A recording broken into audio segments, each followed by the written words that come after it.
Welcome back, literary slummers, to another episode of Shelf Aware, the podcast where we are reading outside of our comfort zones. I'm Anna. And I'm Em. This week on Shelf Aware, we are continuing our unit on Cyberpunk, which is a unit I cursed us to, because I don't generally like Cyberpunk. We started it off a few weeks ago with Neuromancer by William Gibson.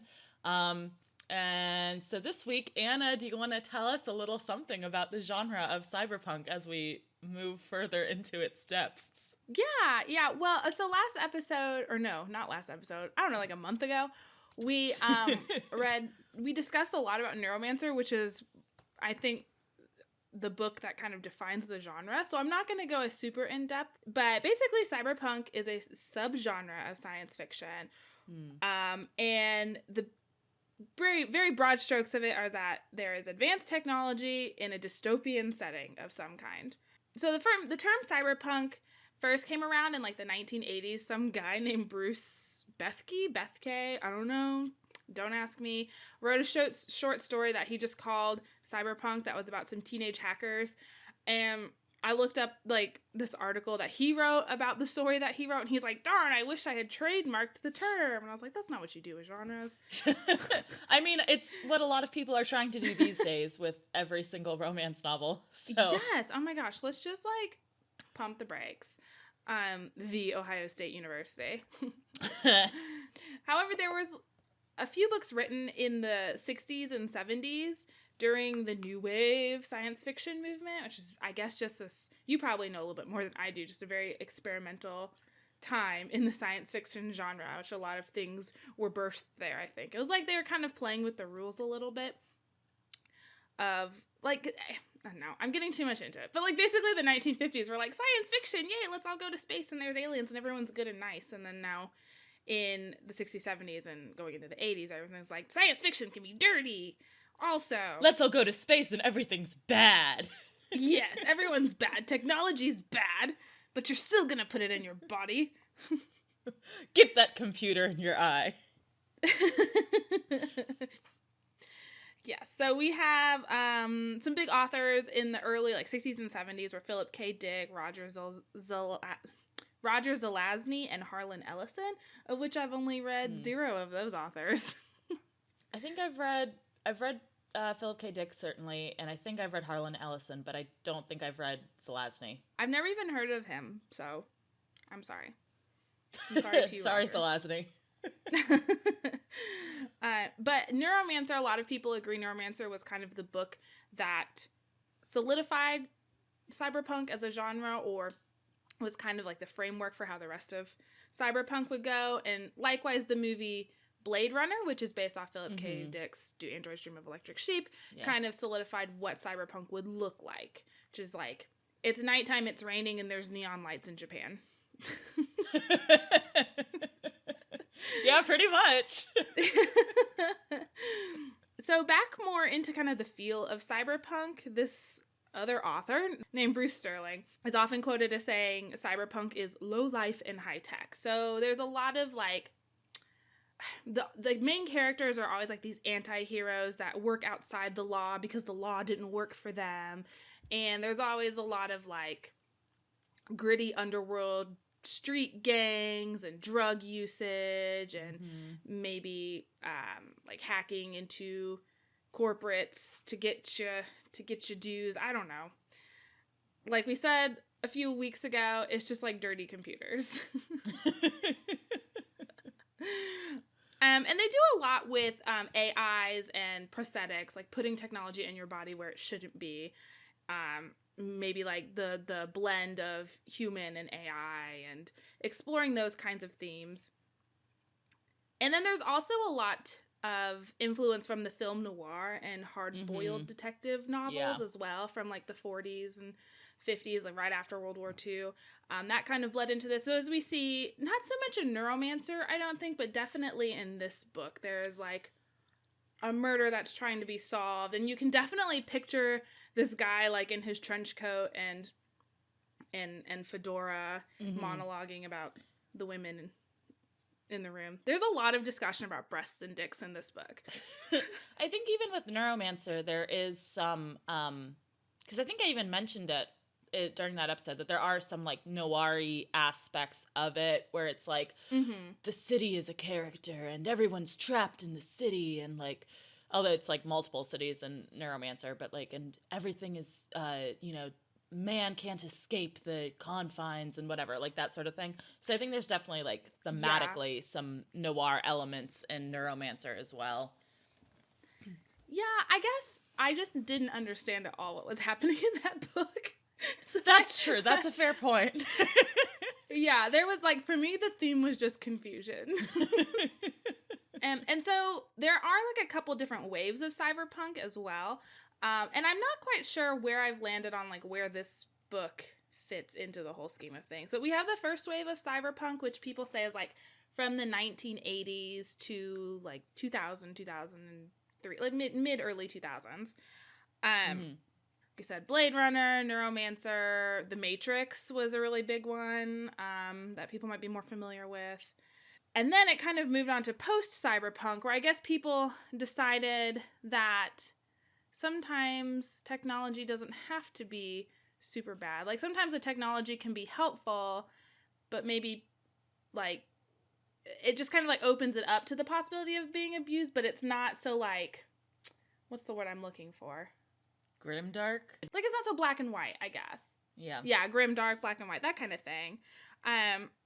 So you start seeing things like Inception or Joss Whedon's Dollhouse, where like you can obviously see how these things would be used for good, but you like get to see both sides of the coin, and the characters go from these like nihilistic anti-hero types to where they can be like more traditional protagonists. So you'll have like more police officers, law enforcement, or just like normal people. And now we're kind of like into slightly more modern cyberpunk, which it has I think from what I have seen of it, has a little bit more emphasis on like the things that we use, like the technology owning us, but in like not in like a robot uprising kind of way, more of like we're kind of submitting ourselves to the technology a little too like much. Black So you'll Mirror. see that a lot in Black Mirror. Yeah. I said like Black Mirror. Yeah, basically every episode of Black Mirror. A little bit of like, you can see that in Mr. Robot, I think, because they kind of, well, I don't want to give spoilers for the show in case anybody wants to watch it, but and then a little bit in Ready Player One, but I don't really like that one, so we're not going to talk about it too much. And then there's a bit more like corporate dominance over the individual, I think, is a big theme too, and maybe a little bit like close to home, maybe. So maybe that's why it feels more relevant. Yeah. These corporations being like controlling entities. And then there's also like a revival kind of going on as well of old cyberpunk. So we saw like Blade Runner 2049 and the Ghost in the Shell remake and stuff like that. So I think cyberpunk is just, because it was a new genre, I think it's just like kind of going through like the growing pains of discovering what the genre is, breaking the rules, and then coming back. Once we've decided what the rules are and how we broke them, we come back to what they are. Kind of like how you see with everything. Yeah. There's a couple other subgenres that have been created because of cyberpunk. So there's biopunk, which is basically like instead of computers, it's like biotechnology. I don't know what biotechnology is. I just read this on Wikipedia. And then there's steampunk, which I think everyone's a little bit more familiar with steampunk. It is like alternate history, steam-powered things, Victorian era. Everybody has gears in their eyes. Yeah, exactly. I have hydraulic pumps in my boots that make me fly, or whatever. So yeah, that's basically the genre. I think there's a lot of, it's pretty pervasive, I feel like. I don't know. Like, at least in movies and TV shows, anime. Which brings us, I guess, to this book that we read for this week, which is Altered Carbon by Richard Morgan. I know usually I would be... I was going to say, I know usually I'd be the first one to go, but I want to hear what you think, because I have opinions, and I want to see... And I don't know how much of it is because I don't like this genre, and how much is because I don't like this book. Oh, oops, I said it. Well, okay. I was really enjoying it. So there were some discrepancies about how long this book actually is, because the paperback version that I bought, and that I had like seen online, it was under 400 pages. It's like 380 pages. Yeah. Roughly. Yeah. But then the Kindle version, which you bought, Mm-hmm. is like 500 plus pages, right? Yeah. Yeah, it is. It sure is. Yes. And then when I ordered the book from Amazon, it was the weirdest, biggest paperback. I was like, this is such, like, that's so cheating. Like, it's not actually 380 pages. Like, the font is so small. I can't, like, there's more words on the page than in, like, a traditional hardback book. Anyway, so the book, I was enjoying it. There was a lot of, like, problematic discussion about breasts and penises, and there's just a lot of unnecessary sex and discussion about, like, sex workers that I didn't think was super cool, but I was enjoying it. But then the book just, every time you're like, great, cool, they're gonna wrap it up. This is like the end. This is the rising action. We're gonna get to the climax soon. And then, no, it was like, but actually there's 150 more pages left, and there's another, like, more characters are being introduced and more plot and just more things we have to wrap up. Surprise, you'll never be done with this book. Ever. So I was feeling very fatigued by the end of this. There was a good 100 pages in the middle where I was kind of enjoying it, but for the most part, I'm not going to say I hated this book because we're a more positive podcast now. So I'm not going to say that. But you also can't say you loved it or liked it. But I think my issues with this book kind of fall into 3 major categories. Okay, let's hear them. Number 1 is the same complaint that I had about Neuromancer, which is that everything in this book is done for the aesthetic. Everything. Like, everything. It's just like he sat down and was like, does this sound cool? Cool, I'm putting it in. And it's just absolute garbage. Like, it's so stupid. There's so much stuff that... This book is, like, so saturated in world building, is the thing. And I mean, like, the world building's cool. Like, don't get me wrong. But again, that's all it is. The plot doesn't fucking matter. Like, it's just a fucking murder mystery. No one cares. So that's my number 1 complaint, which I think is my genre complaint, is that everything in Cyberpunk, as far as I can see, is just, does this look cool? Does this sound cool? Awesome, then it's going in. And because they're trying to, like, mold it to the aesthetic, which is not, like, I don't like dirty things. Like, that's not my jam.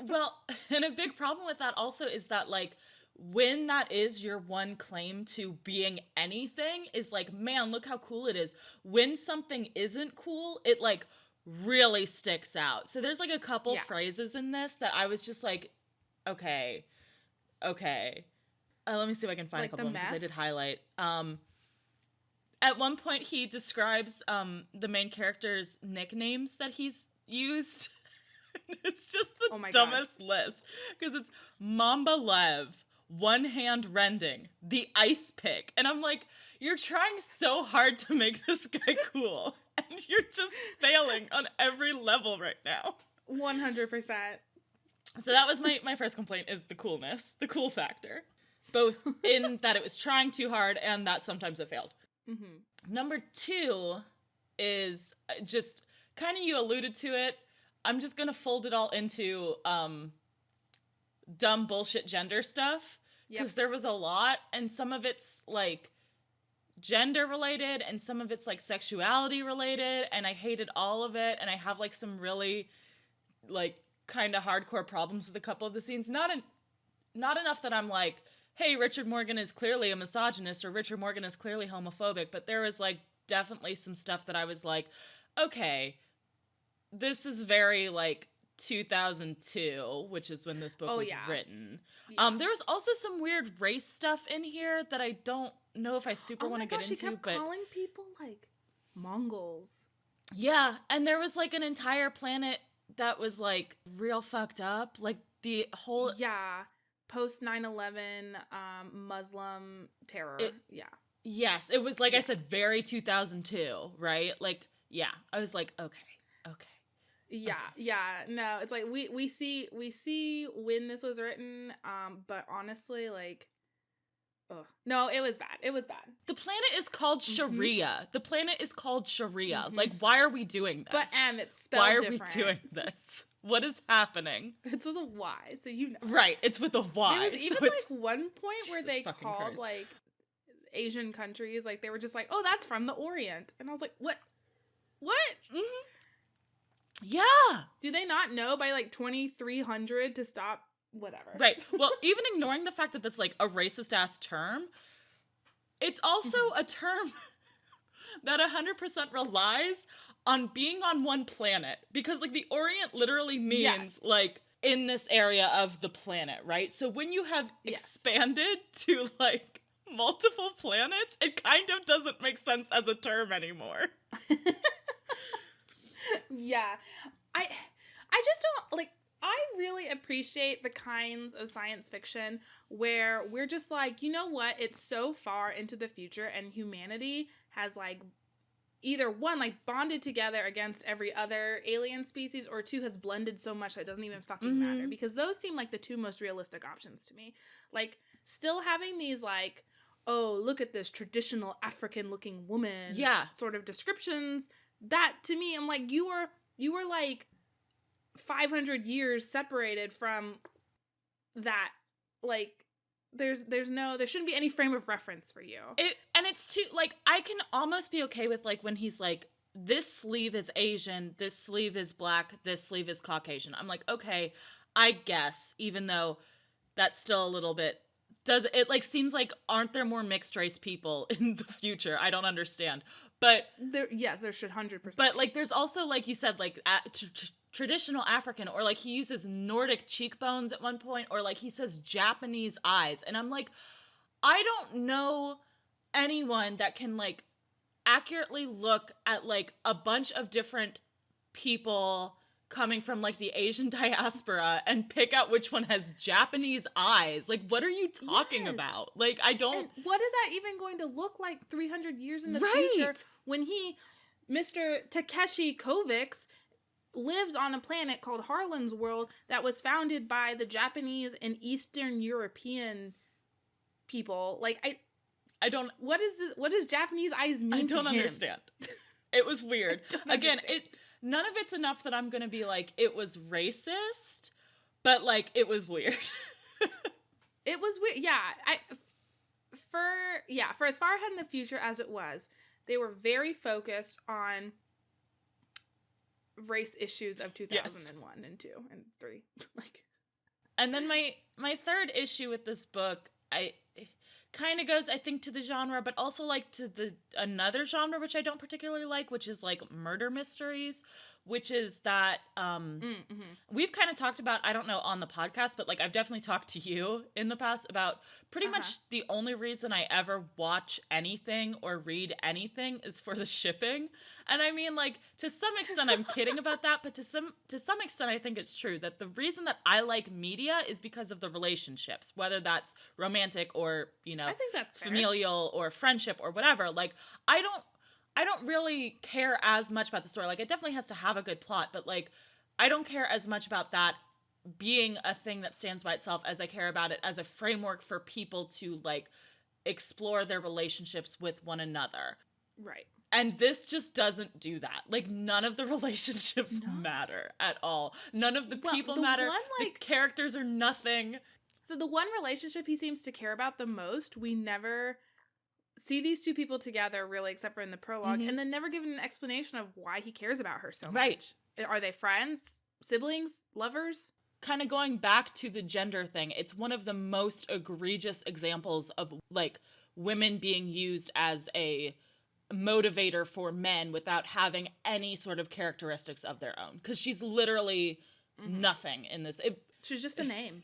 It pissed me off so badly. I can't. So this whole book, there was nothing in it for me. I get why people like it. Let's move into like, who would we suggest this for? I do get why people would like it because it is cool. And if you like murder mysteries, which like is fine, if you like a good whodunit, I mean, I guess you probably would like this. Yeah, this is an interesting take on the murder mystery genre because the murder victim comes back to life. Yeah. But doesn't remember anything. So that's like kind of an interesting thing. If you liked Neuromancer, you'd probably like this because there was some stuff that I was like, all right, I get it. You're doing a Neuromancer. Like, okay. Yeah. if you like Blade Runner, Matrix, Akira, Ghost in the Shell. I mean, if you like dirty technology. Yeah. I definitely get why this is fairly popular and like why they made a Netflix show out of it, because it is cool. Like, it's a cool book, and I said the same shit about Neuromancer. It's a cool book. If you are imagining all the stuff, it would look cool, and it has all of the dark and gritty bullshit that people like. But like, I don't care about dark and gritty bullshit anymore. I just want to watch She-Ra and learn about the power of friendship. Like, that's where I'm at in my life at this moment. Yep.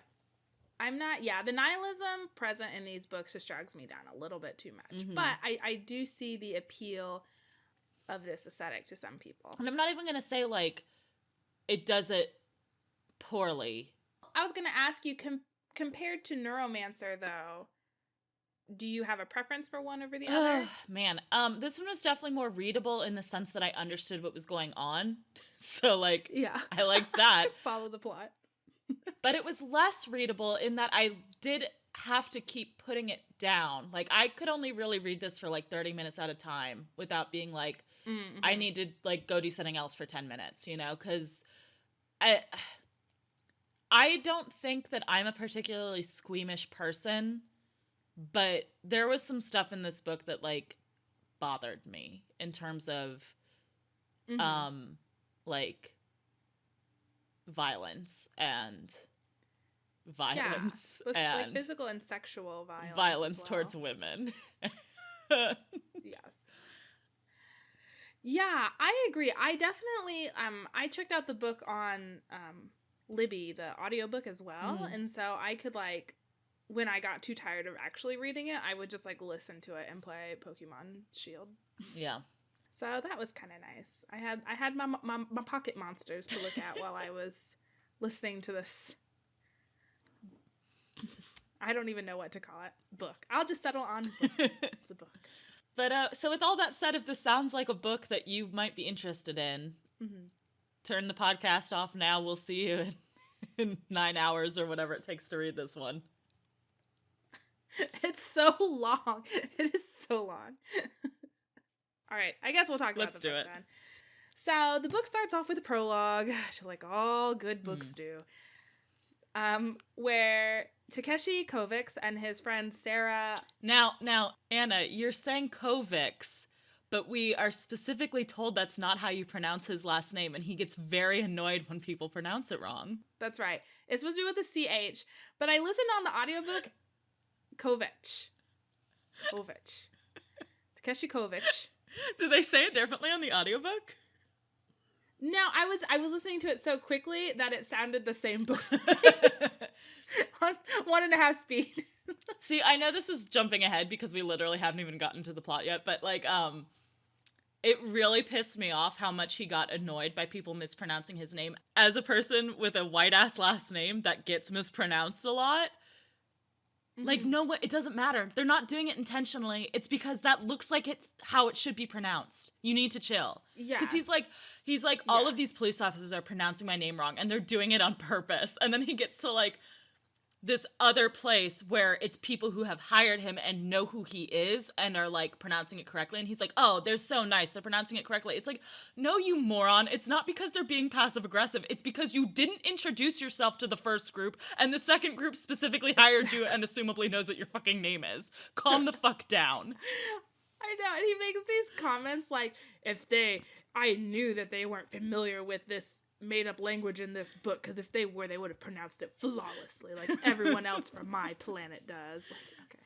It's like, I get... It's a common name on my Right, I planet. get that, like, mispronouncing people's names is a microaggression for sure, but, like, in this case, it really bugged me because it's a white-ass name. It's a fucking Slavic name, and as someone with a German name that gets mispronounced... And also, Kovacs is how it's pronounced in some regions, so, like, fuck off. Yeah. Like... Yeah, so Takeshi Kovacs and his friend Sarah are killed by police during an arms deal in a really brutal way.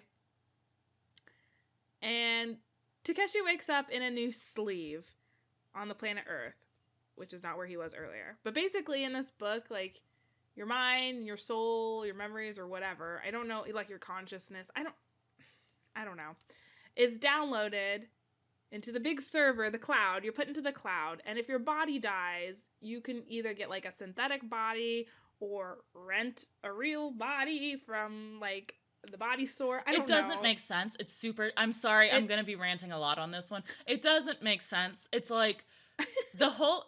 It's so dumb. They're like, oh, we have literally every consciousness stored, right? Like literally every single one. We store everyone's consciousness unless you're a real bad boy, and then we delete your consciousness forever. But you have to be like a real bad fucko for that to happen. Yes. But like everyone essentially, the way it's explained, like generally you get to you stick around through 2 bodies full lifespan, right? Like you have your original lifespan and then you get re-downloaded once and you kind of realize you don't really like it, so you go into storage and you just stay there until like your great grandnephew has a birthday party and wants you to come. So like for basically all of those cases, the greats, like it's just, it can be whatever body and it doesn't matter. For everyone else on the second body, you have, like, generally people want to be in, like, a real human body, preferably a clone of themselves, but it doesn't seem like that's a thing that happens a lot. And also people, like, have bodies that they just pop into sometimes, because that happens to one of the characters in the book, is, like, the body gets bought by, like, a lawyer who wants to just use it occasionally for funsies, I guess. But, like, okay, this doesn't mathematically make sense to have this many bodies lying around that are, like, not fucked up in some way and couldn't be used. Like, I don't understand. They're, like, blowing everybody's heads off, and that's how they get in the situation where they need a new body. But then, like, do they just regrow the head of the old body? Is it just a clone? How quickly do clones grow? Clearly not that quickly, because we have a whole scene where they're growing clones, and they don't make them that quickly. Like, I don't understand. What's happening? Yes. There was so much world building, and I feel like this part of it, like the very important part of it, was just glossed over. They're just like, there's just bodies. There's enough bodies for all. Don't worry about it. Bodies everywhere. There's enough bodies, except when there aren't, and it's important to the plot. Like, okay. And like, I don't know, just this idea of like, if you commit a crime, they take you out of your body and put you on a shelf, and they put your body on a different shelf, and the two then twain shall never meet again. Well, I think that when it's a crime situation, because they have deep freeze too, right? So they have cryogenic freezing. And like, I think that's typically what they do. If you're a criminal, they'll take you out and they'll put you back in the body that you were arrested in once your time has passed. But people can buy them out from under you. Which is so weird. Yeah, it's like fucked up. Everything in this book, it's fucked up in a way that like, I don't think it would happen. Like, I get that stuff is fucked up right now, so maybe I shouldn't say that. But, like, at some point in this legislative process, which is the other thing with this book, literally everyone in this book, their job is either breaking the law or making and enforcing laws. There are no other jobs in this dystopian future. So, like, everyone's either a criminal, a lawyer, a cop, and that's it. Because it's cyberpunk, and that's cyberpunk. There's no normal people. But, like, at some point in this process of, like, legislating all of this, someone should have been like, this is a bad idea. Like, this isn't good, guys. The Catholics. That's true. The Catholics That's are true. right there. Also, though, I take back what I said about, I think that they just put you in, like, freezing. Well, I guess that's if your body's too fucked up to use again, because that's another plot point, is that we find out, and I'm so sorry I'm jumping all over the fucking place, but we find out that Takashi's father came back, like, after he died. They put him in a new body, so I guess his body was too fucked to do anything with. They put him in a new body, and while his family was waiting for him, because it was a new body and they didn't recognize him, he just, like, walked out and left. And we find this out he's like, when fuck those guys. When he's at, like, watching, like, a body, like, the waiting room for the body retrieval center or whatever, and, like, he's watching this, like, young family have their father return to them in a different body, and then he reminisces about his father, and he thinks to himself, like, the guy who was the assistant at the body place told me that, like, this happens, like, a billion times a week. I'm like, this seems like a bad system then. This seems like a very bad system. Yes. If this is just constantly happening, 100%. maybe we need some sort of second form of identification. If everyone's just like, guess I'm walking out on my family now. That seems like it shouldn't be allowed. Surely child support still exists. Yeah. Surely. There must be a way. Not in the future. God. There are no governmental assistance programs whatsoever. Everything about this body thing is so super highly regulated, except that literally a guy can get a new body and then just dip on his, like, dependents. Like, I don't understand that that should not be able to happen to an extent that the guy at the body place is like, oh, just another case of a deadbeat dad dipping out with his new body. What are you talking about? What are there are social security numbers, surely. It's just too cyberpunk. I hate it. So Takeshi wakes up in a new body that has like these chemicals in it that make him smarter, faster, stronger, Daft Punk. I don't know. And he discovers he has been hired by super rich guy Lorenz Bancroft to solve his murder. Lorenz's murder, not Takeshi's murder. So the police pick Takeshi up from the hospital where he was reslaved, and Officer Kristen Ortega tells him, well, that's suicide, so this is like a fruitless endeavor. You should just give up now. And they drop him off at Lorenz's manor, and we can see there's like some hostility between the police and the Bancrofts, whatever. Takeshi interviews Lorenz and his wife Miriam, who we are told multiple times is super hot. Hottie with a body, but her eyes are so old. She's super hot, and she wears leotards in a way which makes me think that the author doesn't know what a fucking leotard is. Because... yeah, I was very confused. Like, first off, the way it's described when she first walks in is that she's wearing a leotard and shorts. And, like, I don't know, maybe this is a thing, like, guys who don't know that skirts and dresses refer to, like... because that's a thing, right? Like, where some guys are like, a skirt...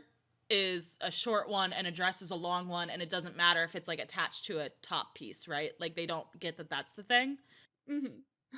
But like maybe it's something like that where like guys just have a misconception about what a leotard is. So if you are confused, men, it's like a bodysuit that covers you from your crotch to your shoulders, okay? So if you're wearing shorts over it, you wouldn't know that it's a leotard because you just think it's a shirt that's tucked in. Exactly. So what are you talking about? And then like unless it had the traditional look of like a gymnastics leotard bodysuit and it was just like diagonal stripes and bright neon colors. Which maybe, but even then I've seen shirts with that same type of pattern. So, like, you still couldn't say for sure. That's and then later, when they are, spoiler alert, fucking, because, of course, she's wearing the leotard again.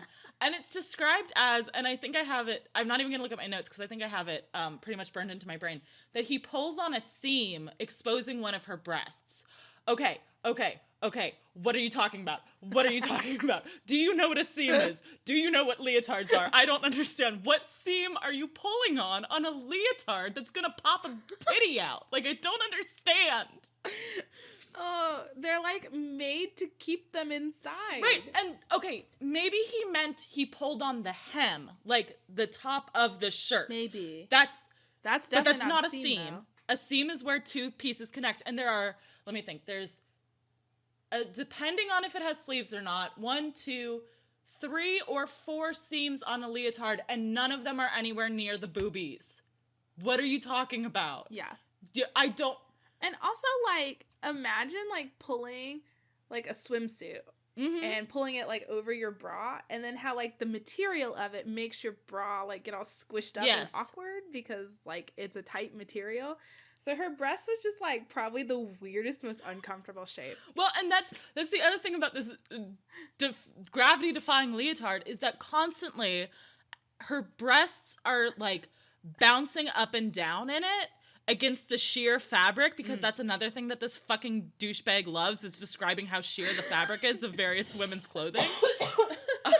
Because it's not just her who gets this treatment. Kristen Ortega does too. But At least twice it is described that her boobs were like bouncing up and down in the sheer fabric of the leotard specifically. And again, I just don't think this guy knows what leotards are or do or function as. And why does no one in the future have a bra? I don't understand. What's going on? That's not futuristic. Jesus Christ. You think someone that wears soft space boots is going to wear a bra?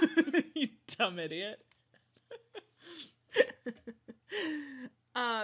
So Lorenz and Miriam are Meths, which is short from Methuselah, which I guess there's a quote in the Bible that's like, Methuselah lived for like 900 fucking years. So they're called Meths. And they're humans who have lived an extraordinarily long life. I think these two have lived like 300 plus years and have 60-something kids. Hey, Richard Morgan, meth is already a thing, though. You can't just do that. Here's the thing. Meth is a thing in this fucking book. Tetrameth. They take tetrameth and they take another kind of meth. Like, they take so many drugs. And then the people are called meths. There's other words. Oh, Jesus. It's again, he was like, that sounds cool. And he just didn't. He was like, Methuselah, yeah. Can't call them Sellas, I guess. Since I've been bitching about this book a lot, I will say that is one thing that I did appreciate about this book, is that because Takeshi is from another planet, it gave us a really good, like, excuse for him to ask for explanations for things. Yes. And I think that was one of the issues with Neuromancer, and also to some extent an issue with this in terms of, like, the technology, because he is familiar with that. But, like, it was nice that there was an excuse for him to be like, what's a meth? Or, like, what's RD? You know, like, so that I, as the reader, knew what the fuck those things were. So props for that, I suppose. But here's my other thing now, the other side of this coin. So Takeshi is what is called an envoy, which is like, I don't know, some sort of like special operative person who's been trained physically and mentally to withstand all kinds of pain and torture and blah, blah, blah. But he says like, oh, I have been taught to absorb the local culture.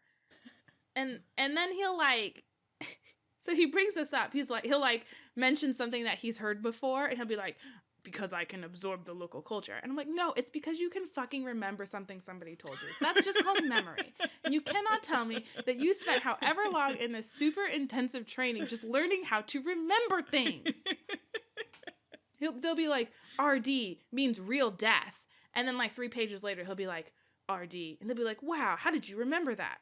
I absorb things. Because I remembered like a normal human being can do. But maybe not. Maybe because of all of these, like, I don't know, sleeves and unsleevings and resleevings, maybe people's memories are just really shit. I don't know. They're so full up, they can't absorb new information at this point. They've lived for 1,000 years. Thousands of years. Because they have clones and sleeves and uploading their peopleness into a cloud. We're never really given, like, an opinion on what part of a person is being downloaded. I think he does say at one point he has this whole like blah blah blah whatever thing about personality and how it's like their personality but it's also not their personality really, and everyone kind of ignores the fact that your personality is influenced by the body that you're in, which is bonkers. I mean, that needs to be a bigger thing. Right. And here's the other thing, like the thing that like absolutely blew my mind with this book that I literally sat there thinking about for like probably 20 minutes was towards the very beginning when he like signs his name and he's like, oh, it was someone else's handwriting. And I was like, wait, would it be? And then I like literally had to think about if handwriting was like a personality, like a mental thing or like a physical thing. And I still don't know where I land because like obviously it has to have some sort of physical thing because like if you sign with your non-dominant hand, it's different, right? Yeah. And even, like, the way you hold the pen or apply pressure. That's but then I'm like, but it has to have some sort of mental aspect, too, right? Because, like, you can... Because you think about how you create the letters. Yeah, and you can focus and change how you write. So, like, it's not like it's just a physical... I don't know, man. If this whole book was just a treatise on, like, handwriting, I would be way more into it. I'll write up Mr. Morgan and let him know. So there's a lot of prejudices against the Meths because rightfully so, because the meths just see like regular people as resources, and they're like, whatever, I'll kill them, I'll eat them, I'll do whatever with them, and it won't matter. Like they're psychopaths, all of them. Which is a theme in this book is like, what is a psychopath? But like, I feel like we have a definitive answer on what a psychopath is. But the meths are definitely those. The thing though is, and I mean, I don't want to take their side too hard, but like, they kind of do have a point though. Oh my God, you are a meth sympathizer. It's like, I mean, if you're living in this world where like, number one, you can just have a new body whenever and it's fine, it kind of super doesn't matter what people do I mean, like, I guess it hurts and stuff and that's not great, but like, but you have to pay to have your body replaced. Yes. If you can't afford it, you just get shelved. That's an issue. But so again, it's the socioeconomics of it is the problem, not the like That's true. the psychopathy of like wanting to fuck a girl to death, which is like a thing that one of the people in this book wants to do. So it's like, so if they pay to replace the bodies of everybody that they murder, then this is an okay way to live. I think consent is key here. I think and that might be the issue, is that they're not asking if they can murder these people. But if they did, I honestly don't think it would be that big of an issue. So it seems weird to me that they have these taboos about it and that it isn't like legal. I feel like people would like, because they have this whole, again, I'm jumping so far ahead, but like there's a whole part about like this whorehouse that lets people murder people. And I'm like, and they're like, it's illegal. And I'm like, but why is it illegal though? Because like, 100%, like, I feel like people would be like, yeah, you can super definitely murder me and give me $10 million. Like, I'm down. Let's go. Let's do it. I'm going to get a hot new body. Or like, load me up with those drugs that make me not feel pain. Then you can do it. And I'll just act and pretend like I'm feeling pain and you're not going to know the difference. Like, who cares? Ouch, it hurts so bad. Ouch. Your penis, it hurts me. Like, are you aroused? Ouch. Right. Like, it just seems... the hang-ups that this society has at this point didn't make sense to me. I'm not saying that people should go out and... I think that there's something to be said about, like, oh, no, it's actually not great to go out and murder people. Like, it fucks you up pretty bad. But, like, I don't get why it would be illegal in this instance. If everyone was okay with it. If everyone consented. But not everyone is. Like, the Catholics do not want to be That's re-uploaded. True. But... which is like kind of a big thing in this book. I would assume then that they would not agree to be murdered for $10 million. I'm assuming that if they say like, you can kill people if you give them money, or you can kill people if everybody agrees to it, right? As long as you don't kill their destroy their cortical stack. I feel like that should be legal because the Catholics obviously wouldn't consent to it anyway, so it still would be illegal for them, right? I don't know, man. I don't know if I have the mental stamina to argue the ethics of killing people that can be revived with the right amount of money. It feels bad. It does. It feels bad. It feels not good, but I don't see why as a society these meths wouldn't have like passed this law at this point. These sort of laws that would... You guys heard it here first. M wants to legalize murder. Don't legalize murder. I want to legalize consensual murder play in which if you're rich, M wants to legalize murder for the rich. To legalize consensual murder sex work in which you can have a body that immediately replaces it. Now, is it no longer called murder at that point then? You'd have to come up with a different term, like I don't know though. Suicide? I don't know. Can you consent to murder now? No, right? Like, it's still murder. Yeah, no. I think anytime you die is a bad. You heard it here first. Anytime you die is a bad.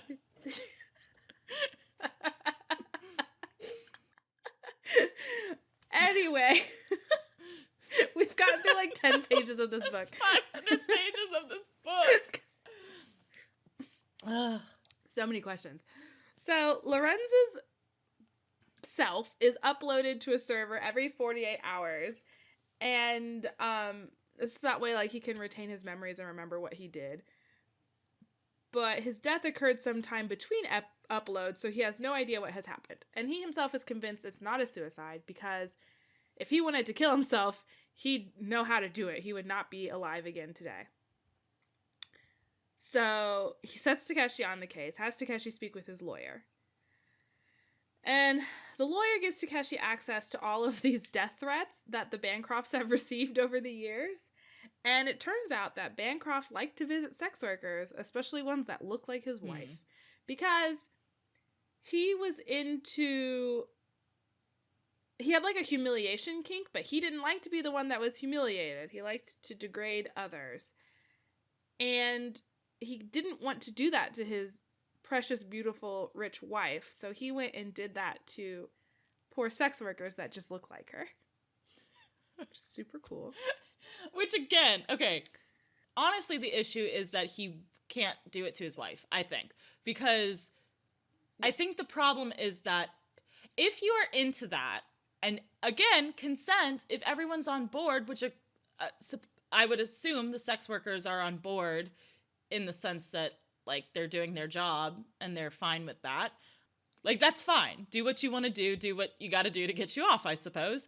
But if it's like, I refuse to do this to my wife, I will only do it to sex workers because it's so terrible. Like, it seems like you think it's this terrible thing, so you probably shouldn't do it to anyone. Not because it is a terrible thing, but because, like, if you think it's that bad that you can't bring yourself to do it to your wife, then you, like, are putting your wife as, like, more of a person than these other people, which is kind of fucked up. Yep. Like, I don't know. Yep, that's why the meths, man, they're terrible. They're bad news bears. Down with the meths. Not a meth head, huh? Yeah, no, I'm not a meth head, not into it. Sorry. Okay. If I was given the option to live forever, though, and my body would never age, that is tempting. I'm against meths until I become one, and then I'm 100% for. Yeah. Isn't that the way it always is? So Takeshi's research leads him to the Elliott family. Elizabeth Elliott was a sex worker that had recently died and who had Lorenz as a regular client. And her mom, Irene, was arrested for dipping into memories, which is a thing. I don't want to explain it. But basically, like... It's hacking. It's just hacking. The satellites are in the air, and if you are good enough at hacking, you can... Yeah, you just hack into the memories that are up in the satellites. It's whatever.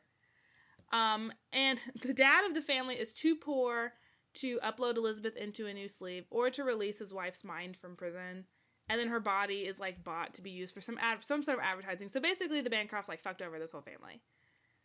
And Takeshi starts working this sex worker angle, trying to find a possible suspect to Lorenz's murder. He doesn't really believe it could be the dad Elliott, Mr. Elliott. I don't remember his name. Vincent. But he goes to the brothel where Elizabeth worked. And he starts his investigation there. But before he does that, he's staying at a hotel called the Hendricks, which is just so cheeky because we know it's named after Jimi Hendrix, but Takeshi, like, doesn't understand who this guitar player is that they keep referencing in this hotel. LOL, guys. But so when he first checks into this hotel, he's ambushed by an assassin who knew who he really was. So, like, no one on this planet should know Takeshi is inside this body, but this assassin somehow did. So the hotel uses its defense mechanisms to kill the assassins, but just their bodies, like, not their minds. Oh, this is so confusing. He uses the defense mechanisms to kill the bodies, and then Kristen Ortega shows up to arrest their minds. But it's actually just one mind. It's this assassin named Cadman, and he is famous for, like, uploading himself. He, like, double sleeves is what they call it. So he puts himself, 2 copies of himself. He just Control-C, Control-V into 2 bodies.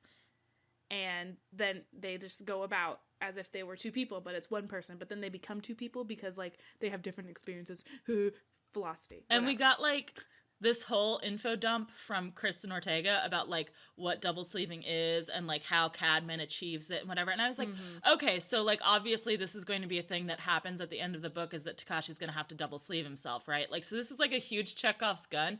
But if in a Chekhov play, Chekhov sleeves, right? If in a Chekhov play, like Trigorin or whoever like went over and took the gun off of the mantelpiece and was like, here is a gun, here is the trigger, here is where I put the bullets, and like explained in depth how like everything worked. And I'm like, this isn't good. And then like instead of in the third act, it comes up like 3 centuries later because it's so long. And then also at the hotel, Miriam Bancroft shows up to have sex with him. And her leotard. In his room. So she asked him to stop investigating the death of Lorenz. And he's like, why? And she's like, well, I can give you a ticket to my sex island where multiple copies of me run around in the nude and we'll just all have sex all the time because my body emits this sexy mind connection drug that everything you feel, I feel, and I feel what you feel. And it's just so cyclical sex. And then they have sex. I have nothing to say on this. It was, oh God. Anyway. There's like, the line is just like, there are just some things a man can't say no to. I do have something to say on this. During this scene, I believe is the part where he kisses, I think it's this scene and not the one with Kristen, because spoiler alert, they have sex too. I could be wrong. Doesn't matter. But I think it's during this one that he kisses, or he makes his way from like her face region to her crotch region by leaving a trail of O's on her like torso, I think is how it's described. Like it's like his mouth made a trail of O's, and I'm like, okay, so is he just like goldfishing? He's just basically like he's just going like goldfishing his way down her torso. Yeah, it's just like he's very bad at kissing. I think so. Or this body. When we blame it, we have to blame it on the sleeve. The sleeve is bad at kissing. So Takeshi goes to investigate the brothel where Elizabeth worked, called Jerry's. And it's here that we learn that a lot of brothels only hire Catholic girls, or girls who have been like registered as Catholic, because they don't.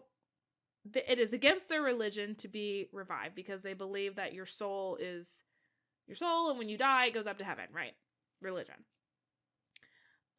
So they hire a lot of Catholic girls because when bad things happen in brothels and they don't want word to get out or whatever, they just kill the sex workers and dump their bodies. Sad day. So there's a proposition called Proposition 653 where they are trying to like make it so, I'm confused now. Is 653 is they're trying to block it because that will allow Catholic minds to be re-uploaded for like courtroom purposes. I can't remember exactly what it is doing, like what the like if it's making something legal or making something illegal or whatever, but like the end result is that they will be able to get Catholic witnesses to testify after death, essentially. And I can't remember if it's because it's currently legal to like delete their consciousness, or if it's like currently illegal to like force people to re-upload or something like that. But the proposition is making it so that Catholic people will essentially have to testify after their death if they die in a suspicious manner. So we're at Jerry's. We learn about 653. Oh, okay. And then Takeshi is captured during this investigation by some dudes that work at Jerry's, and he's taken to a clinic. Because he's captured when he's talking to on the second time he visits, and I want to talk about this specifically because this is one of the things that I was like, this isn't homophobia, but it's definitely something. So I do want to bring it up because it was a wild scene. He's captured when he goes back to it the second time, because the first time he goes and he meets a woman named Louise, who is a sex worker there who knew Lizzie, and he goes and is asking her questions, first under the pretense that he has hired her or whatever, and then she's like, I'm not going to talk to you about this, and he says that he's Lizzie's mother, who has been cross-sleeved, which is when you are placed in a sleeve opposite your gender. Luis is like, no way, Lizzie's ma is in storage. And then this line happens, and it's great. And Takeshi says, this is after she's been dancing seductively, and there's like seductive hormones in the air. And he's thought about how he's getting a boner. This from my memory. He's thought about how he's getting a boner, and then he's like, no boner, stay down. So she's like, Lizzie's I'll mom's use my storage. envoy training to cancel this Yes. boner. So he goes, no, I pulled her hand back to my groin. Feel, there's nothing there. They sleeved me in this, but I'm a woman. I couldn't. And I'm like, okay. So, in this future world, we are still so heteronormative that this man is able... that is heavily heteronormative. This man is able to convince a sex worker that he is, in fact, a woman in a man's body because he's not getting a boner. Because apparently, gay men and women attracted to women are not a thing in this world. Except we know that it is. You know what, though? There's not a single queer relationship in this book. There's not, except that there's a moment when Miriam talks about, like, having threesomes or more sums with A, herself, and B, other women.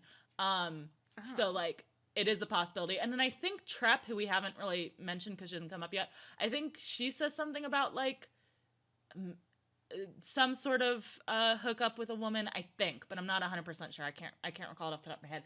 But so I do think that, like, but like in that sexy way with girls hooking up with girls. But I think that almost makes it worse because, like, it's not that the idea of, like, queer sexuality doesn't exist at all in this world. It's just that, like, oh, of course, like, people are so quick to, like, accept that, like, yeah, of course you must be her mother because, of course, any man would get a boner.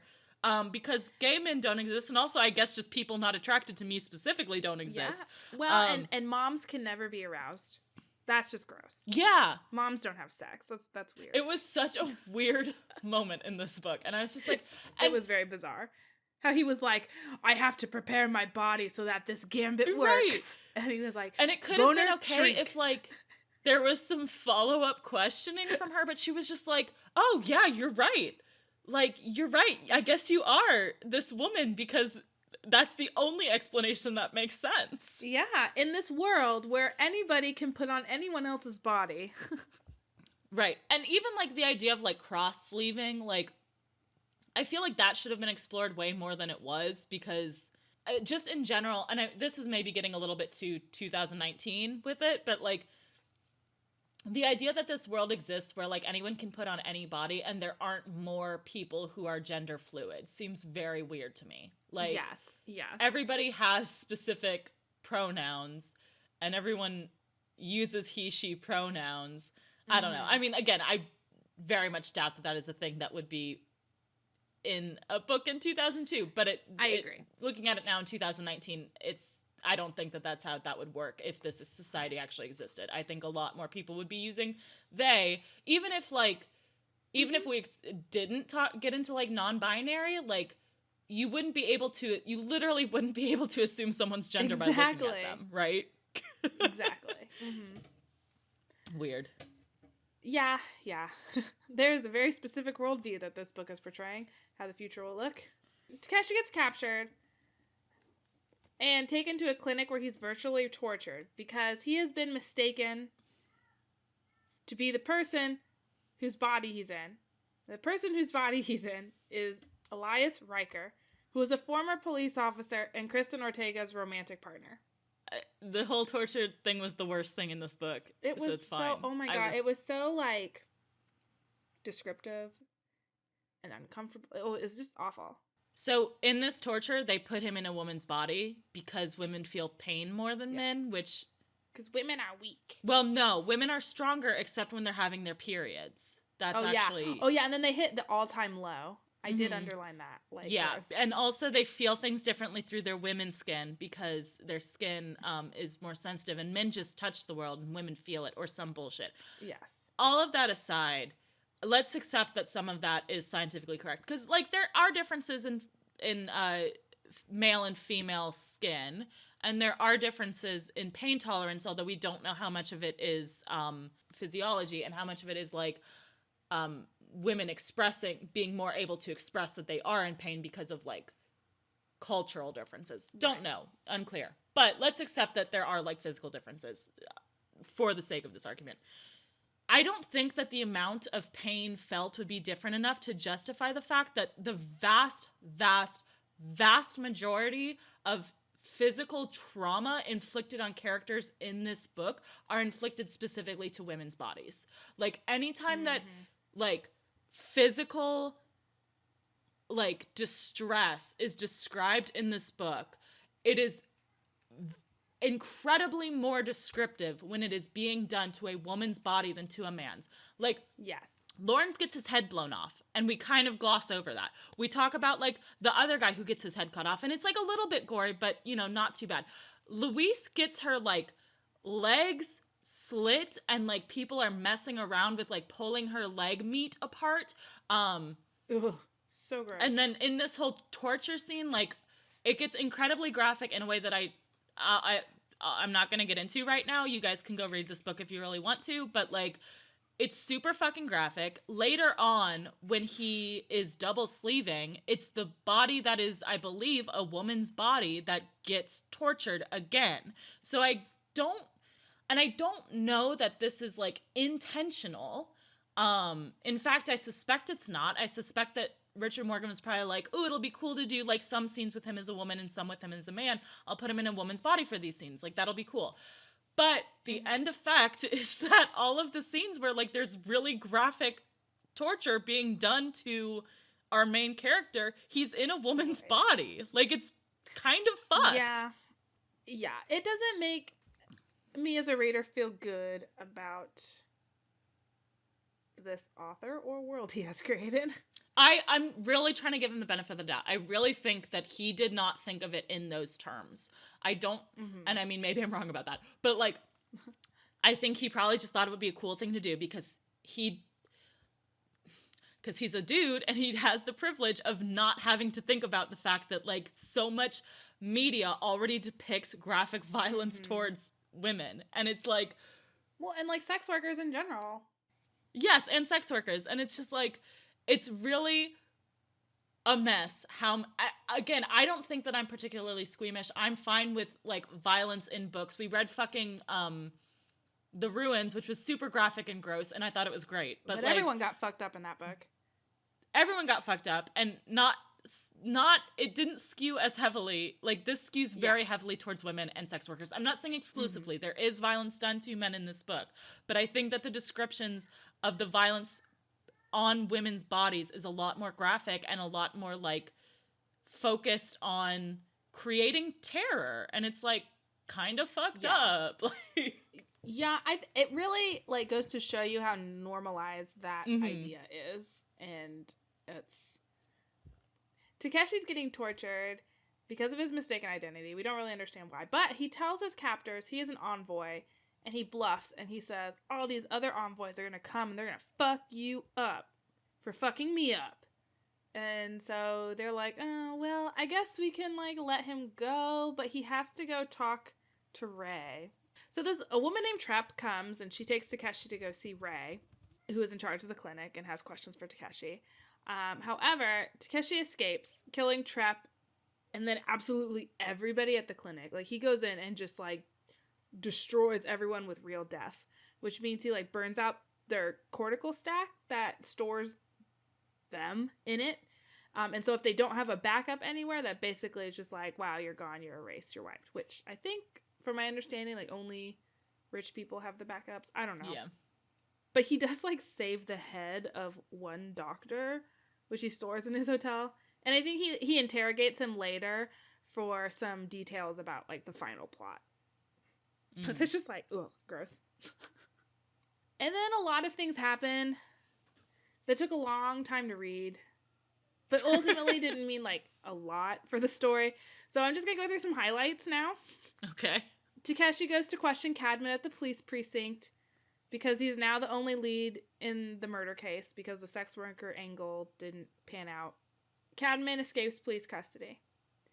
Takeshi and Ortega start to investigate together because Ortega begins to believe it wasn't a suicide.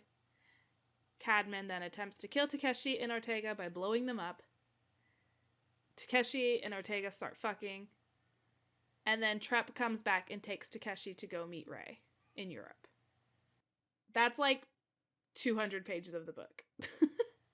There's also, I think in this part, I do want to touch on this briefly just because this tickled me, this whole scene. There's a shopping sequence where Takeshi goes to shop and he gets some new weapons, which brought me to what the fuck moments, because number one, when he's shopping, he goes and there's like a robot assistant there who is there to like greet the clients, and this thing is described as a mandroid, which is like, I guess a mandroid. Their term for like a robot that looks like a human. And hey, Richard Morgan, buddy, we already have a word for that. It's android. I don't know why you put the M there, except to make it weirdly fucking gendered again. Why are you doing this? Why are you doing this? What is happening? Do they have woman droids? Number two, this is just like Neuromancer, a book in which they buy weapons where I'm like, why the fuck are you buying that weapon? You have laser guns. Because he buys a fucking knife. He buys a knife, and they try to like make it all cool, and they're like, ooh, it's a cool knife with super sharp edges and poison in the middle. And I'm like, you know what else has super sharp edges and poison in the middle? A poison gun with like sharp bits, which you already invented in this book. There are poison guns. Just use that. And then they try to justify him having this knife later because he was like getting captured by someone, and he's like, I couldn't reach either of my guns in my holsters on my like ankles and my side, but I could get my knife out of my wrist holder. You know what else you could put in a wrist holder? A tiny fucking wrist gun. Why are we having knives? I don't understand. It's the future. Just make everything guns, you dumb pieces of shit. You know what you can do with a knife? Stab someone once. You stab them once and the knife is gone. You know what you can do with a laser gun? Pew pew pew pew pew pew pew pew. So many shots available with a laser gun. Why do we regular guns with regular bullets? It's so stupid. You have poison guns. You have laser guns. These things have been described in this book. Use those. Yes, and they're incredibly destructive. Oh, Jesus. You can melt someone's entire head off, like, into dust. And I mean, I guess the one argument you could make for having, like, not as good weapons is like, oh, he couldn't afford them. He could. He had the company card. He had Bancroft's credit line. He could do whatever the fuck he wanted. He could have gotten a laser cannon strapped to his dick. But no. That would have made some of these sex scenes so much more interesting. He's getting a dumb wrist knife with poison in the middle, which is the dumbest shit I've ever heard of. And another thing, I guess, to bring up too while I'm thinking about it is back to like your comment about wanting to read these books because of the relationships. The relationship between Takeshi and Ortega is like, it only exists because of these chemicals in Takeshi's sleeve, right? So he like releases this hormone that makes people attracted, or Ortega specifically attracted to him. I think what they were saying was that like, if you are, because this is kind of brought up also with Lizzie's mom. We haven't gotten to it, but eventually she does get a body and she goes home to her husband and they fuck and she's like, oh, it wasn't the same, it was weird. That like, this is again the kind of handwriting point of like, if you're in a different body, would you still love the people that you love? Because like hormones are a thing. So I think it wasn't like he was genetically engineered to create the hormone. I think they were just saying that like Riker and Ortega have chemistry. A chemically induced relationship. Right, but I think it was in the sense of like Riker and Ortega have chemistry, and so Takeshi and Ortega, while Takeshi is in Riker's body, have chemistry. But once you take him out of that body, they're just friends. I gotcha. That's so weird. But I mean, that's the part that I was like interested in. Like, if we could do more of that, of like how being in these different bodies affects like your relationships and whatever. Like, I would care about that a lot more than I care about Knife Gun.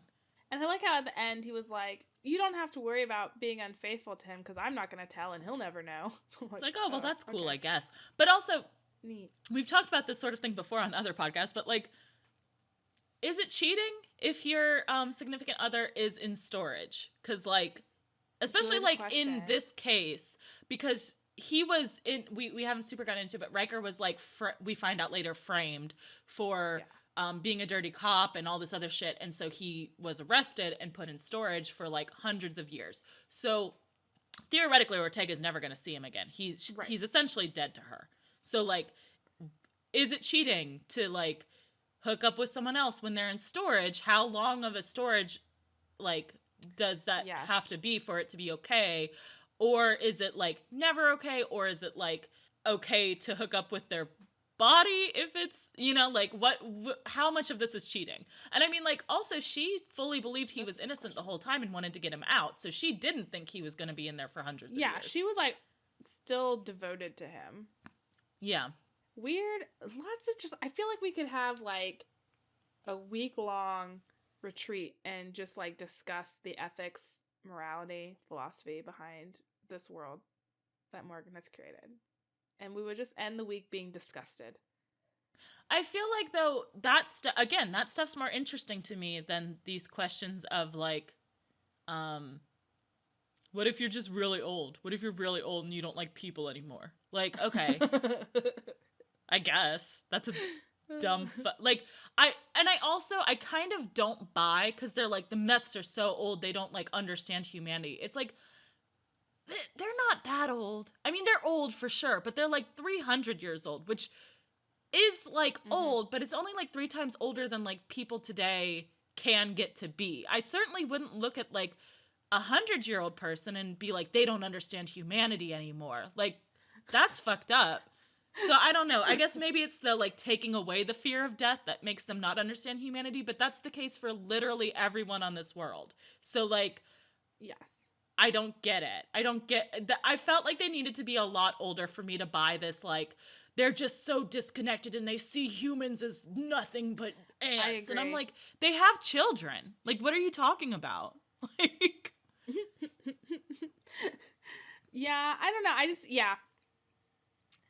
I don't know. As someone who read a lot of, like, vampire books, it did not really come off as authentic to me. You gotta have a real old vampire for them to start just, like, fucking with shit like that. Right. I mean, like, literally, they have the Bancrofts have a daughter who's, like, in her 20s. 23. I'm like, yeah. Like, I'm like, do they think she's, like, a pathetic aunt who can be crushed beneath their heel? Like, probably not. They probably love that kid. Seems like they're not that disconnected from humanity. I don't know. Yeah. Well, I guess it doesn't matter. In the end. In the end, it didn't matter. That's what this book tells us. Yep.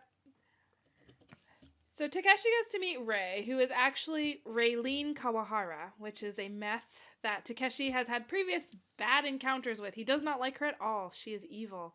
But she tells Takeshi that he needs to convince Bancroft that his death was a suicide, or else she'll virtually torture his friend Sarah, that one from the beginning, who she has purchased from Mind Jail.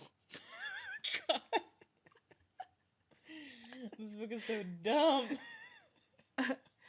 And this has got Takeshi shook, but we don't really know why, because we don't understand. There's no mention of all of what his relationship to Sarah is like. No, like, none. This very much motivates him, though. Just one word. Like, is she your sister? Like, is she your girlfriend? Yeah, like, I just need some clarification. Yeah. Is she just a friend? And the thing is, without that clarification, Takeshi's motivation makes no sense, because Takeshi doesn't give a shit about human life either, which is the other problem I have with this book, is that, like, they're trying to act like he's so different from the Meths who don't give a shit about human life, but he doesn't give a shit about human life unless it's someone that, like, he just happens to care about for some, because he does this with Luis too, right? Like, he murders all the people at the clinic because they killed Luis, and he's like, because he says it's personal, and it's like, you don't know her. Why are you this upset about her? But, like, so it's like, oh, he must have a very high regard for human life, except then he straight up murders all of these people. I think he was also mad about the torture. Yeah, probably. But, like, also a lot of them weren't involved in that. He murders the entire clinic. So, like, later on, Ray is like, well, you obviously don't care. Like, you're a bad person. You killed all these people. They had families and friends and, like, wishes and desires and things like that. And I'm like, oh, it seems like Ray does understand human life. And Takeshi's like, yeah, well, it was personal and I just wanted to kill him. And I'm like, okay, well, it seems like one of you's the bad person here and it's not Ray, actually. Which one of you is the ruthless mob boss? He has no moral compass, and he wants us to believe, the author wants, and Takeshi wants us to believe at the end, that he is the correct person to decide moral issues. And I'm like, if we played it as Takeshi is also a monster, I'd be fine with that. But we're not. He's over here acting all high and mighty and acting like he is the correct person to decide who should live and who should die. And I'm like, you are a psychopath. Like, you're specifically described as, I'm not even saying it as a joke. They have a whole thing about how envoys are trained to be psychopaths. Like, he admits it. Yeah. He should not be the one in charge of who gets to live and die. But this book ends up being like, yes, it is good that Takeshi Kovacs, like, solved this problem and murdered the right people. And I'm like, I'm on Team Ortega. Until she, like, started fucking him. She was, like, really cool until then. She was like, hey, there are, like, laws and things. Yes. You have to obey the law and stop murdering everybody you see. Thank you. And I'm usually not lawful good in terms of my, like, preferred character alignment. But in this case, I was like, yeah, everybody needs to, like, chill the fuck out and stop just murdering indiscriminately. Honestly. It's whatever. Takeshi agrees to tell the lie. So he's just out to save his own skin at this point. Doesn't care about the truth anymore because of Sarah. So Kawahara also gives Takeshi money. So with Kawahara's money, he is able to purchase Irene Elliott from Mind Jail because he's like, I feel bad for what has happened to your family. And also, I'm going to use the fact that you will feel grateful to me for getting you out of Mind Jail to my advantage, because then you'll be mine and mine alone. Loyalty, blah. So again, weird moral compass. And so she does some hacking to make his story more plausible. And basically what he tells Lorenz Bancroft is that Lorenz went and had sex at a very disreputable brothel and picked up a virus from their computer systems that would attack and destroy every copy of his clones and himself. So he killed himself before the 48-hour upload so that the virus wouldn't spread. And Lorenz buys this lie. So Takeshi thinks he's in the clear, but then he has some epiphanies about events because he looks through a telescope. And honestly, it's just like the author just is like, a word, and then another word, and then maybe 4 words together, but none of these make a sentence, and it's just a list of words. And we're like, it's supposed to be like the way he's thinking in real life. I don't know.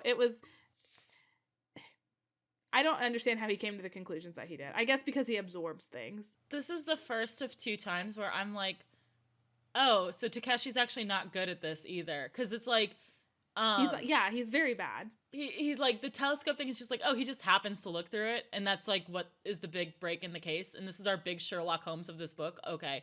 And then like later there's another, like there's towards the very end, there's like a situation where it could be one of 2 things. And the person he's talking to about how he cracked the case is like, well, how did you decide which of the 2 things it was? He's like, I don't know. It was easier to do that one. So I did that one. Yeah, we did rock, paper, scissors, but the other guy threw the game.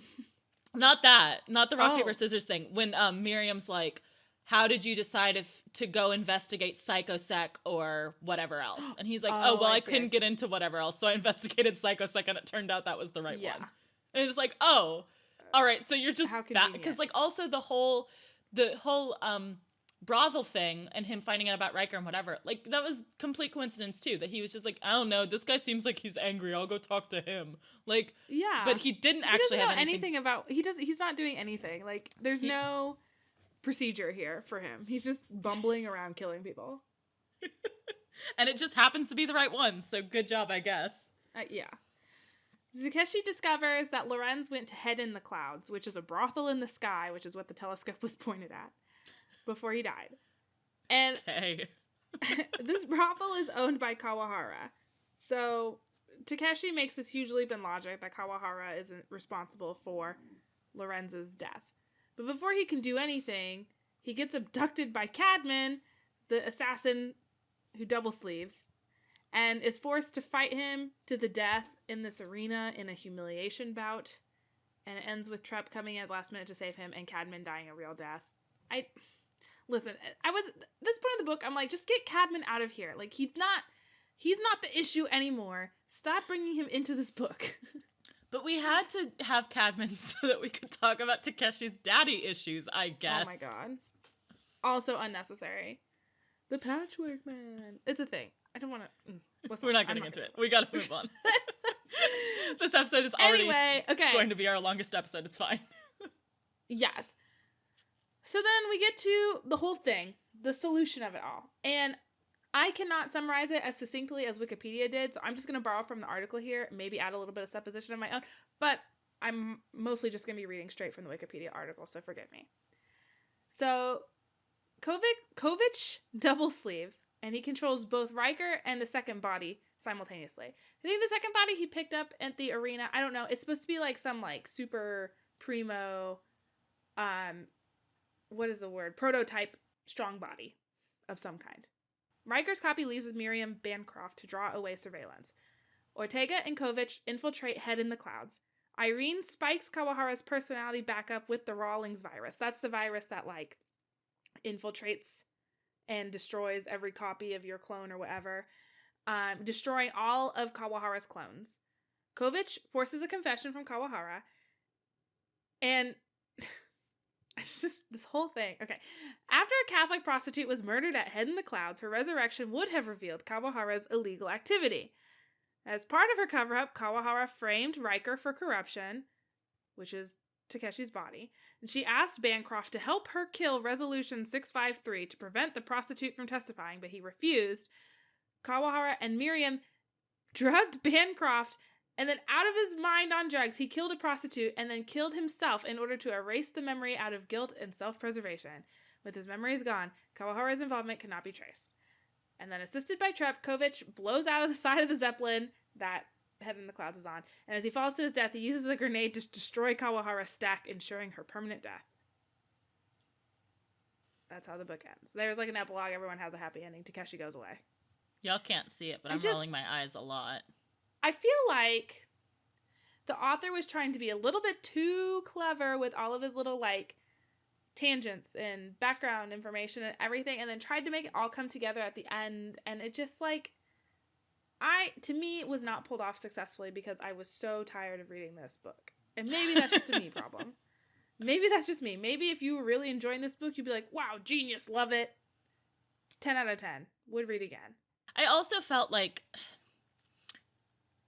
good sci-fi makes you think about a problem in the world today, right? Like, it's meant to draw at least as it is now, like, definitely not necessarily in the 50s or even like early, like really early pulp sci-fi, like some of it was just for funsies, but a lot of like this level of sci-fi where it's like, it's trying to make you think about something, right? And it's like, I don't know, it's just like I don't know what I was supposed to take away from this book, except that it was cool. Like, yeah, I think that's what it is. It was just all about like cyberpunk aesthetic.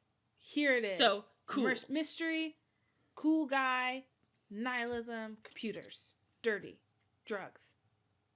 Yeah. I don't know. Not a fan. I enjoyed it up to a point, and then like I said, I grew fatigued. There was just too many like false endings for me for this book. Right. It was just very much like, and another thing. And another thing. And another thing. It could have been wrapped up at many points in the plot. It wasn't, which would have been okay if the thing that it was leading towards was to say something about something. But I'm sure for some people, like, this resonated and they got something out of it in terms of, like, a theme. But I just don't know what it was or why or what we're doing here. So, yeah.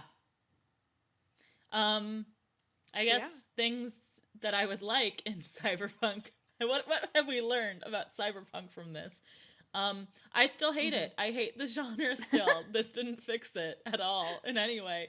I liked that it was less confusing, so that was good. Yes. I would like something more focused on characters and less focused on dumb, convoluted plots that have a bunch of problems that are introduced from made-up technology that's solved by more made-up technology. I think that's kind of the big issue I have with this sort of like, when it is especially murder mysteries or mysteries with sci-fi, the thing is that like any kink you introduce is going to be an invented problem from your imagination. And then like the solution is also going to be an invented solution from your imagination. So it's like, oh, well, how could it possibly have been the Zibble machine? The Zibble machine doesn't work like that. Ah, but you forgot about the Quagnon gear. Like, okay, yes, we can all make up words.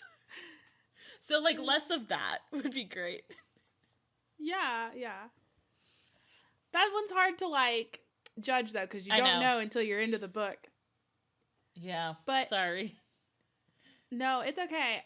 I have an idea for the next book that we want to read. And I've kind of had this one, just like, I've been thinking about it since you first mentioned that you wanted to read Neuromancer, like, half of a year ago. So, I can't talk about it now, because we're going to talk about... I was going to say, keep it in the brain tank for now. But the cool thing is, it's only 144 pages. Oh, excellent. So. Well, before we get into what our next thing is, what are some other books that you might recommend, either counter to or based on this book, I guess, or just what books are you feeling right now? Because that's, I think, where I'm ending, because I've got nothing. Yeah, I'm kind of in the same boat, though. I did start this new series over Thanksgiving break, if that doesn't, like, reveal our recording schedule too much, but I did read this over Thanksgiving break. And it was a surprise science fiction book. I did not know it was going to be science fiction. I thought it was just straight up urban fantasy. But it's the Innkeeper Chronicles, the first book in that series, Clean Sweep by Ilona Andrews. Have you heard of this one? I haven't heard of this one, but I've heard of Ilona Andrews. Yes. Ilona Andrews writes a lot of urban fantasy series. It's actually like a husband-wife team. But this book centers around Dina, and her, like, paranormalness is that she's an innkeeper who are like this group of neutral beings that maintain inns on the planet Earth, to where paranormal creatures can come and rest there and have it as a safe haven. But the twist is that the paranormal creatures are actually aliens from different planets. Oh, fun. Like, we have kind of skewed it to make them into like fitting into our worldview of what the universe is like. But yeah, like vampires are a different species of alien, and werewolves are from a different planet, and also like later on in the story it includes like different, like completely different made up alien races that have a little bit more advanced technology and things like that. So I was not expecting it to be sci-fi, but was very pleasantly surprised when it was. And it was a nice, clean sci-fi book. Like, it wasn't... No computers and eyes here. Yeah, like, there were computers. And she does, like, have this argument of, like, you know, the whole thing of, like, any technology highly advanced will seem like magic, whatever. And so she has this, like, doesn't matter if it's magic or if it's science sort of theme going through it. But it's really good. Yeah. I've only read the first book, and it was like 200 something pages, so it was perfect. Highly recommend. Cool. What about you? That actually makes me feel better about my recommendation, because I feel like it kind of ties into that. Because the book that I'm going to recommend, the reason I'm recommending it is because, kind of like I said with my complaints about this book that we read, it's very similar in the way that it's a fantasy, and all of the problems are, again, made-up problems with made-up solutions, as is typical in fantasy and sci-fi. But I think that the relationships in it are so well done that it works, because of any time that you're doing sci-fi and fantasy, for me at least, the plot is just a thing to build the relationships around. And kind of similar to the book that you just recommended, like, it also has kind of that vibe of, like, in this case, none of it's on Earth. It's all on, like, a different universe. But, like, there are forces that are being referred to as gods by some of the people. But by the time it gets into book 2, it seems like maybe they are some sort of, like, alien or something like that. And they're just coming across as gods. And so it's sort of that same vibe of, like, oh, it's is it magic? Is it technology? It skews a little bit more fantasy, I think, in this case. But the book series that I'm talking about is the Strange the Dreamer duology by Laini Taylor. Oh yeah, I have that first one, but I haven't read it yet. Yeah, it was really good. I finished the first one. I'm working on the second one, which is Muse of Nightmares. So that one's really fun, and I really like the relationships in it, and not just the romantic one. There is like a couple romantic ones, but like I like the main character is so connected to like all of the people that he meets, and he's like a person who cares about people and like wants people to succeed and like be like he's just a nice person, and it's like so like the complete opposite of Takeshi Kovacs, where I'm just like he's such a good guy who just wants everyone to do their best. Oh, I love that. And it's delightful. I love nice books about nice boys. Yeah, and it's like it's not like nice where like nothing bad happens, because there's a lot of dark stuff happening, but like it worked. Like if there's dark stuff happening, it's like I want the people that the dark stuff is happening to be like people that I care about, because otherwise why would I care, you know? Anyway. Yeah. Very fair. So I think that brings us up to our next episode, right? All right, so next fortnight, we're finishing up our first finished unit, our new adult unit. And if you guys remember, we previously read The Mister and Losing It. In this third one, I wanted to make sure that it was still like not like a spec fic, and at least some romance, so that it kind of fit in with the big trends of new adult, like that it wasn't like going way outside the genre. And if you guys remember from Anna's request, she wanted a book that was post-college, and preferably single person point of view, okay with love, or okay with some power dynamics, but not like student teacher, preferred like boss and employee sort of thing. Was the quotes that I pulled while I was looking for this. So there were a couple that I really wanted to try that didn't quite fit, and I'm probably going to read them and maybe suggest some of them next fortnight, so we'll get into that. But the one that I ended up settling on is a book from this year, which I believe it qualifies as new adult. It's shelved that way on Goodreads by some people. It is post-college. It's about a woman returning to her small town after her sister's in a car accident, so she comes to like help out her sister and niece. And oh my God, is this a Christmas rom-com? It's not a Christmas rom-com. And her niece, I thought about doing a Christmas one because we'll be doing it around Christmas, but I couldn't find one I liked. The niece who's like in her early teens, I think, wants to work at a Renaissance fair over the summer, and for the main character gets roped into doing it along with her. Is this Well Met? It is Well Met. Have you read this? I've been wanting to read this one. Okay, great. So that's what we're going to read. It's Well Met by Jen DeLuca. And I believe the romance in it is the boss of the Renaissance fair and her. So I think it's single person point of view.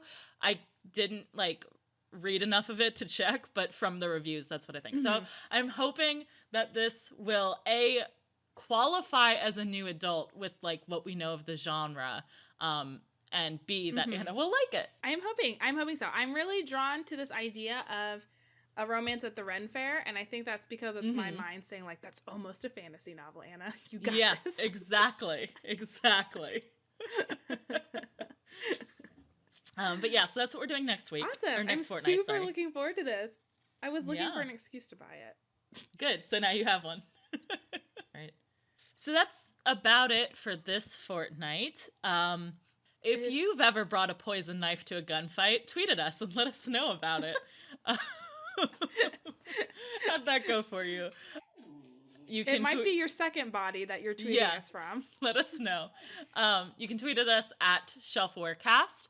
You can also email us if you have any suggestions for further books, or if you have fan mail. Shout out to Charlie. Thank you so much for your email. We really appreciated it. It was so sweet. Loved hearing from you. Also, if you have tweeted about us or told your friends about us or reviewed us on iTunes, again, hit us up at that email, which is shelfwarecast@gmail.com, to let us know about it, and you can get some free stickers. We're doing a sticker giveaway, and you can get all the deets about that on our Twitter or maybe our Instagram. I don't know. We have an Instagram. We have YouTube. It's pretty much all the same handles. So, check those out if you want to. Yeah, the Instagram it's whatever. Well, the YouTube, I have put all of our back episodes on. Yes. So now maybe I can start doing bonus content. Go find us on the YouTubes. As always, thank you to Ben Cope for the use of our theme song. You can check out his YouTube channel in our show notes below. We are also on all of your favorite podcast aggregating platforms, so if you haven't followed or subscribed to us yet on one of those, you definitely should, because I know that you want to receive these episodes on whatever device it is that you use as soon as they're available. If you use Apple Podcasts, we'd very much appreciate a 5-star review, but if you don't use Apple Podcasts, that's a-okay, because you are totally allowed to talk about us anywhere on the internet that you want. Hopefully only good things to say, but, Hey, we started this podcast off by talking shit, so, honestly, if you want to talk shit about us, it's fair game. If you wanted to create a podcast called Hate Listen, where you just ragged on our podcast every other week, that's probably fine by us. You'd probably get more listeners than...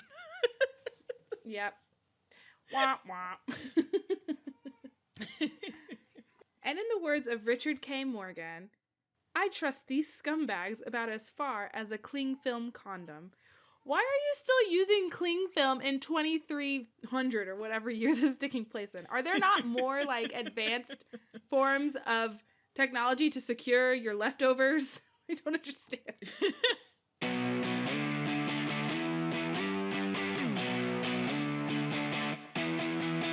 Welcome back, literary slummers, to another episode of... Oh, I thought you said you start. No, I start. Oh, you go did second. Say you start. Okay, you do start. I do start. Okay, but you first said I start, and then I really got that in my head, and I'm not awake yet, so you can't blame me for anything. I'm sorry. Okay, you did just wake up. This is an acceptable mistake.